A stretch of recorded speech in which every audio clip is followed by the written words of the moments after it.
Joining us live this morning to discuss the latest news out of Ukraine and the Biden administration response is Democratic Congressman Ruben Gallego of Phoenix. He's a member of the House Armed Services Committee and a Marine veteran of the Iraq War. Welcome back to Square Off, sir. Thank you.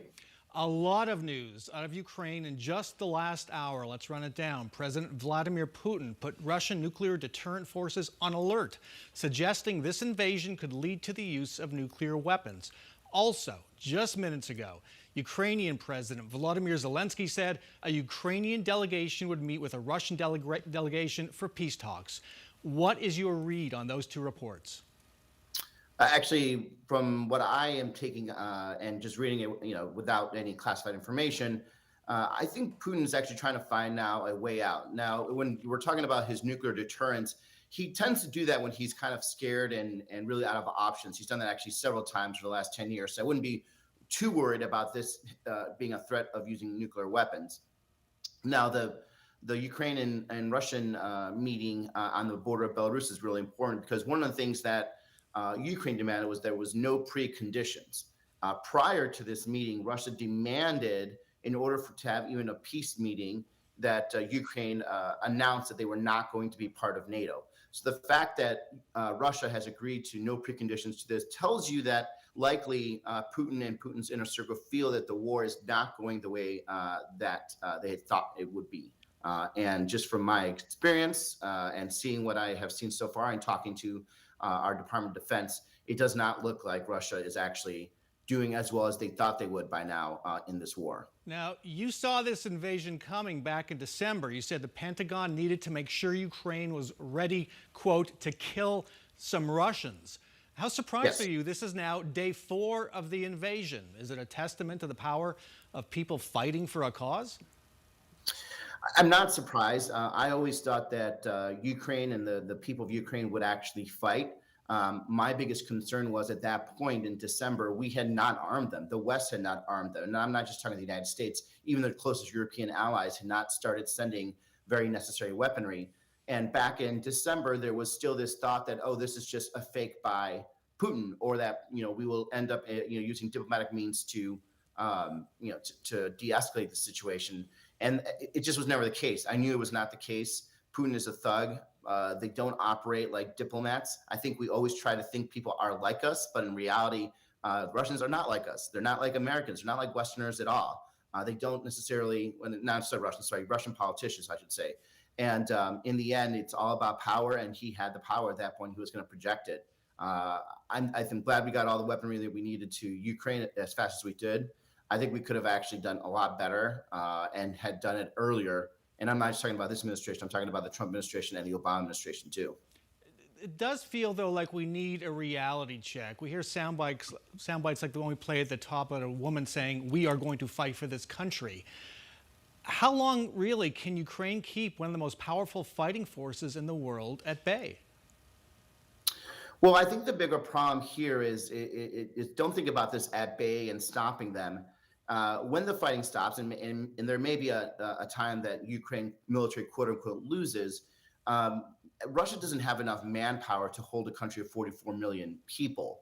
Right now, it's actually crazy enough. This is the easiest phase for the Russians. This is the phase where they could just kind of bowl through towns and then choose where to fight or look for the fight. What happens when you have to get into occupations? You have to basically hold whole towns, and you're going to have more men that are less trained, with a supply chain that is not going to be supportive of them, with a populace that's really not going to be supportive, and they're going to be armed.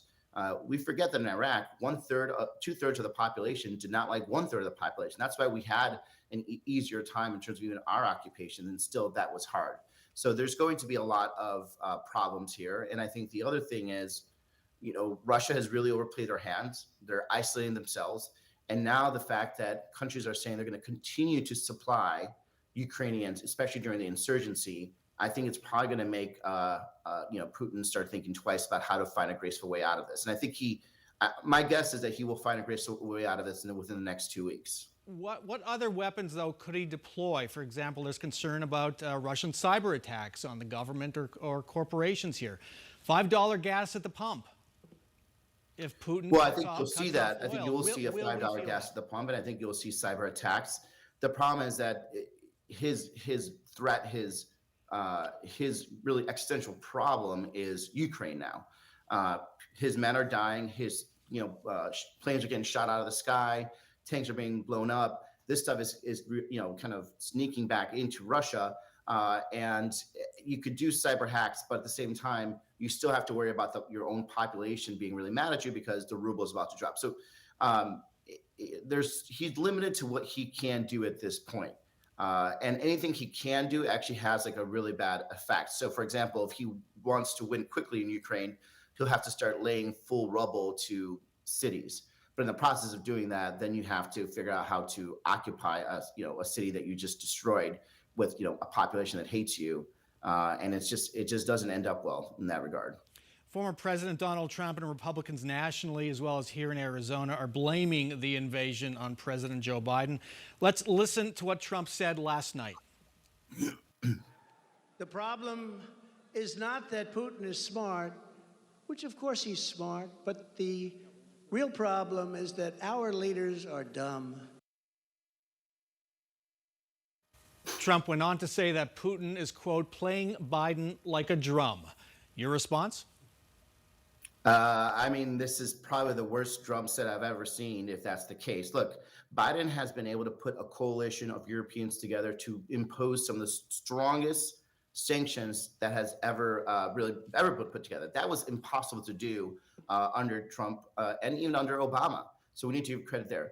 He actually has gotten to the point where the country of Germany, who has very strict export laws for its weapons, has decided now to actually arm the Ukrainians. That is a huge, huge movement. And the fact that we were able to move as much weaponry as we did from the time in December and early January to really put Ukraine in the position it is right now is a testament to Biden. And let's not forget what happened today. What's been happening today is because Trump really for 4 years played with Putin, encouraging him not necessarily overtly, but by basically using Ukraine as a tool.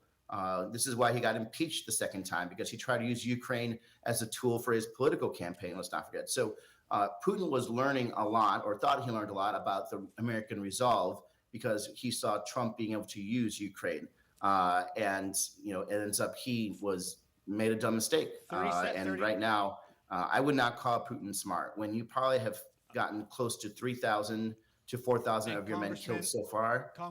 You have soldiers that are looting for food, tanks that are running out of gas. Putin really messed this up. We're running out of gas. We're running out of time. I hate to cut you off. Thank you so much for joining us. My pleasure.